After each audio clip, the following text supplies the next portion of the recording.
I, 28M, work in high-frequency trading. My life is built on logic, risk assessment, and knowing when to pull out of a bad deal. It's a shame I didn't apply those same principles to my 5-year relationship with my girlfriend, 26F.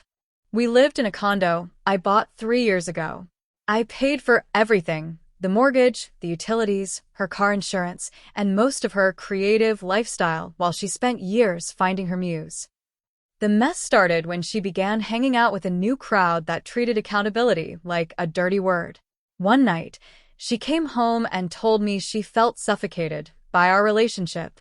She said she needed to explore her sexuality and live her truth. When I asked what that meant for us, she looked me dead in the eye and said, "It's not cheating, it's exploring. I'm going to see other people, specifically women, while we still live together. If you love me, you'll support my journey." She expected me to be the nice guy who paid for the roof over her head while she went out on dates. She thought she'd found a loophole. But in my world, when an asset becomes a liability, you hedge. I told her I supported her journey. She thought she won. She didn't realize I was already opening a new tab on my laptop to look up local eviction laws. In my state, even without a lease, someone living in your home for years is legally a tenant. I couldn't just change the locks. That would be an illegal lockout. I had to be a surgeon. I called a buddy of mine who's a heavy hitter in real estate law. He told me exactly what to do. I drafted a formal notice to quit, giving her the legal 30-day minimum to vacate. While I waited to serve her, the entitlement got worse. She started bringing her interests back to my condo while I was at work. My doorbell camera caught everything. She even had the nerve to ask me for $500 for a new wardrobe to match her new energy. I transferred the money, the last investment I'd ever make in her, just to keep her from getting suspicious until the papers were ready. The day I served her, she was getting ready for a date. A process server knocked on the door at 6 p.m. When she saw the manila envelope, she thought it was a delivery. When she read the word eviction, she lost it. She started screaming about how I was a monster and how we were a couple. I reminded her that couples don't usually audition for new partners on their boyfriend's sofa. I told her I was now just her landlord, and her lease was up. She tried to play the victim, sobbing on the floor, but I stayed ice cold. Then she tried the dirty tricks phase. She called the cops that night, claiming I was threatening her. When the officers arrived, I didn't even argue. I just handed them my tablet and played the internal security footage from the living room. It showed her screaming at a wall and intentionally smashing a vase while I was locked in my office reading a book. The cops almost arrested her for filing a false report. They told her if they had to come back, she was going to jail. The next week, she tried to claim common law marriage to stay in the house. She even brought a legal representative into my kitchen, some guy in a cheap suit.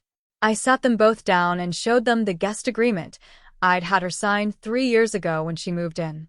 I told her back then it was for insurance, but it clearly stated her stay was at will and she had zero equity in the property. Her lawyer took one look at the document, realized she'd lied to him, and walked out the door without saying a word.